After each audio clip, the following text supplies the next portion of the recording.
Hi everyone, I am Constanza. I am going to present our work titled Metagenomic Comparative Analysis of Fecal Sample from Colorectal Cancer Patients from Argentina.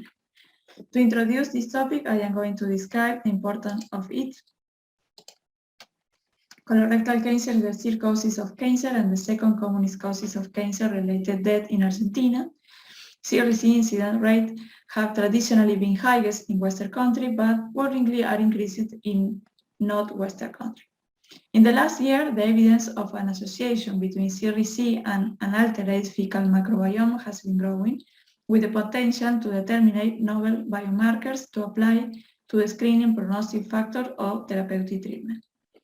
The majority of CRC-associated microbiome research has performed in the developed country cohort. In particular, in Argentina, there is almost no available information about CRC-associated microbiome research. Therefore, our principal aim is to investigate the CRC microbiome association in our country. The aim of this present pilot study was to characterize the CRC-associated microbiome profile in Argentinian patients and make a comparison between two alternative methods of fecal sample collection and sequencing approach.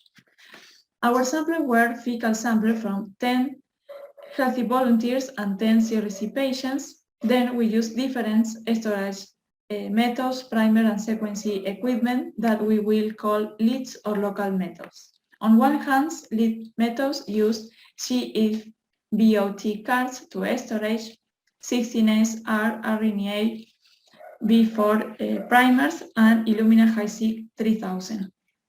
On the other hand, local methods use minus 80 degrees to storage 16X rRNA V3, V4 primers and Illumina HiSeq. Finally, we perform bioinformatical analysis using Time2 2020.2 versions, different packages of R and LEFC. First of all, we identify our samples as LE from leads methods, LO from local methods, CRC from CRC patients, and HB from healthy volunteers. In the first picture, you can see alpha diversity analysis that we perform using Shannon index, and we didn't find a statistic difference among samples or methods, taking into account the number of the p-value. Then we perform beta diversity analysis, used unweighted and weighted unifrac distance. In the unweighted plot, we can see a separate samples taking into account the method used. In the up of the plot is the local methods and the down is the lead methods.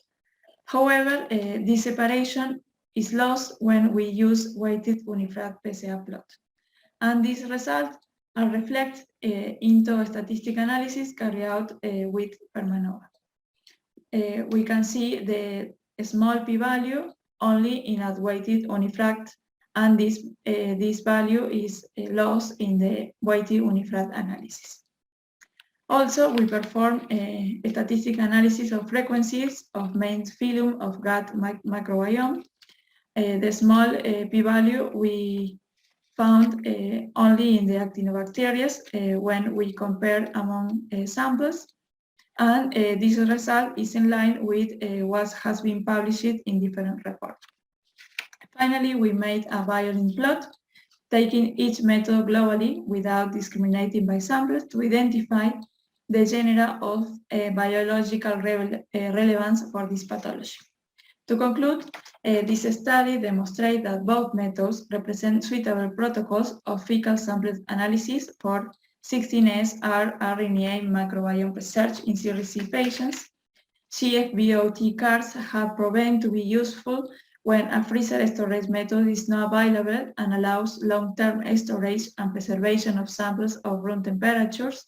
Conservation at minus 80 degrees represent the most economical and accessible method for the adequate long-term preservation of the samples, avoiding their degradation and concomitant loss of species present in them. Thanks for your attention.